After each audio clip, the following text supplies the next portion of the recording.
My name's Morgan England. I'm 31 years old and I'm a stage III melanoma survivor. July of 2021, I noticed that a spot on my arm that had always been a flat brown freckle was slightly raised off the skin. So I waited until I went to a routine dermatology appointment in August to ask my doctor about it. She didn't seem very concerned, said it looked like a normal mole to her and to come back if there were any more changes, and if not, then we would just follow up with a regular skin check. After my visit with her, I went to another dermatologist. He saw the mole as well and also was not concerned, so I left that appointment thinking, yeah, I must be losing my mind, I'm overreacting. And then about 2 weeks went by and that mole bled. So I immediately called my dermatologist's office and said I need an appointment to have a mole removed. About a week later, he called me and said I had stage II melanoma. I knew it was cancer. I knew it was bad, but I didn't know how bad. In my mind, it's skin cancer. They cut skin cancer out, right? So in my mind, I'm thinking, why is he telling me I need to have surgery? Why are they checking my lymph nodes? Like, this must be the worst case of melanoma ever. So I spent the weekend doing research. It's not as simple as just cutting it off and you're done. It is one of the most metastatic cancers in existence, and it can become deadly in as little as 12 weeks. And I knew that that spot had been there and had been changing for at least 4 months. I was able to trace it back to photos since like 2014.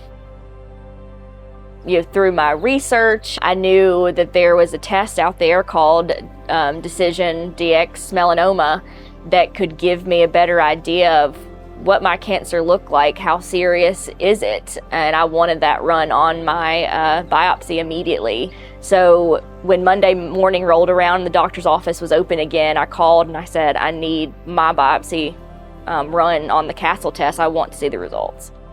So when I got my DecisionDx scores back, I came back as a 2A, which is not the worst, it's not the best. It also told me that my sentinel lymph node had a 20% chance of being positive. So I felt like it prepared me a little bit more going into surgery that, hey, that lymph node may be positive. So I have a 92% 5-year survival rate.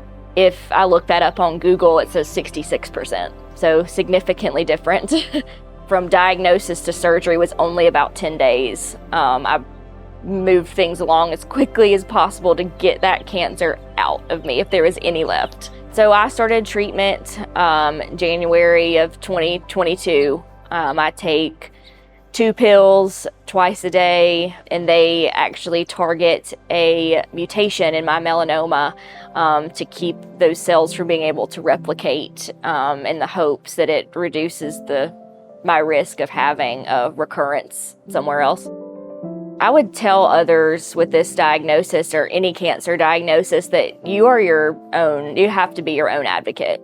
I saw several dermatologists and I was brushed off many times when I knew that something was not right about that lesion, and I should have pushed more to have it removed sooner.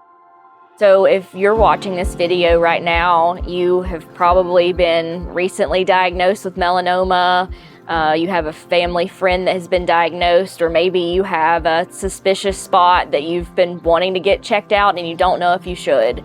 If I could give you any advice, it would be to call your general practitioner or your dermatologist immediately and go in and ask that it be removed. Even if they don't think it looks suspicious, if it's bothering you, that's enough of a reason to have it removed. This diagnosis, there are days that I get very anxious and worried about death, metastasis, and when I'm feeling that anxiety, I pull up that report, I read through that test, and it makes me feel better. It's been a way that I have coped with anxiety in this diagnosis.